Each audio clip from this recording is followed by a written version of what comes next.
நாகர்கோவிலில் மிக பிரம்மாண்டமான தீபாவளி ஆஃபர். நம்ம ராயல் பர்னிச்சரில் அனைத்து மர பர்னிச்சர்களும் எங்களது சொந்த தயாரிப்பில். தொழிலாளர் வருங்கால வைப்பு நிதியில் உள்ள பணத்தை 100% வரை ஊழியர்கள் எடுக்க மத்திய அரசு ஒப்புதல் அளித்துள்ள நிலையில் இந்த அறிவிப்பை எப்படி பார்க்கிறீர்கள்? இந்த அறிவிப்பு ஓய்வு காலத்தில் நிதி பாதுகாப்பை பாதிக்குமா என எமது செய்தியாளர் சுரேந்தர் எழுப்பிய கேள்விக்கு பொதுமக்கள் தெரிவித்த கருத்துக்களை பார்க்கலாம்.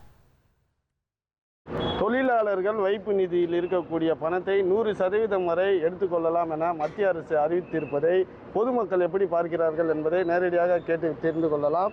சார் வணக்கம். இப்போ இந்த அறிவிப்பை நீங்கள் எப்படி பார்க்குறீங்க? மத்திய அரசு இந்த அறிவிப்பை இப்போது எம்ப்ளாயியோட ஒரு சேவிங்ஸேன்னு பார்த்தீங்கன்னா பிஎஃப் மட்டும் தான். ஏன்னா மாதம் சம்பளம் அவங்க செலவு பண்ணிடும். ஆனால் நம்ம கண்ணுக்கு தெரியாமல் ஒரு சேவிங்ஸ் நிற்கிறதுனா பிஎஃப்ல மட்டும் தான் நிற்கிறதுன்னு நினைக்கிறேன்.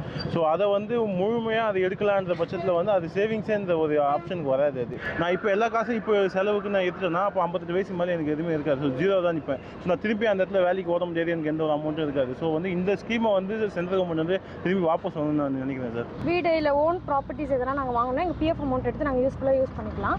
ஸோ இதுவே ரொம்ப கஷ்டப்படுறவங்க அந்த மாதிரி இந்த மாதிரி கம்பெனிங்களெலாம் வேலை செய்கிறவங்களுக்கு ஃபஸ்ட்டாக பிஎஃப் அமௌண்ட் பாதி தான் தருவாங்க. இப்போ அந்த பாதி இல்லாமல் இப்போ முழுசாக கொடுக்குறாங்கன்றது அது எங்களுக்கு பெனிஃபிட் தானே. ஸோ அந்த பெனிஃபிட்டான அமௌண்ட் வச்சு நாங்கள் யூஸ்ஃபுல்லாக யூஸ் பண்ணுறதுக்காக கவர்மெண்ட் இந்த அறிவிப்பை எங்களுக்கு நல்லபடியாக தான் அமைச்சு கொடுத்துருக்காங்க.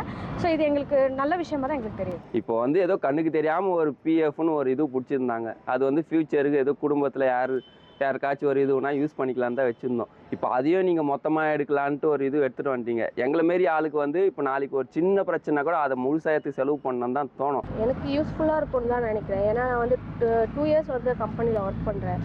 அது நான் லாஸ்ட் டைம் கிளைம் பண்ணும்போது எனக்கு ஆஃப் அமௌண்ட்டு தான் வந்துருக்குது. ஸோ எனக்கு ஃபுல் அமௌண்ட் இருந்தாலுமே ஆஃப் வருது எனக்கு எமர்ஜென்சிக்கு அது செட் ஆகலை. ஏன்னா இப்போ 100% வருதுன்னா அது நல்லா யூஸ்ஃபுல்லாக தான் நினைக்கிறேன். தொழிலாளர் வருங்கால வைப்பு நிதியில் உள்ள பணத்தை இப்போதே எடுத்தால் ஓய்வு காலத்தில் பாதிப்பு ஏற்படும் என்று ஒரு தரப்பினரும், இந்த அறிவிப்பு பயனுள்ளதுதான் என்று மற்றொரு தரப்பினரும் தெரிவித்த கருத்துக்களை பார்த்தோம். நாகர்கோவிலில் மிக பிரம்மாண்டமான தீபாவளி ஆஃபர். நம்ம ராயல் பர்னிச்சரில் அனைத்து மர பர்னிச்சர்களும் எங்களது சொந்த தயாரிப்பில்.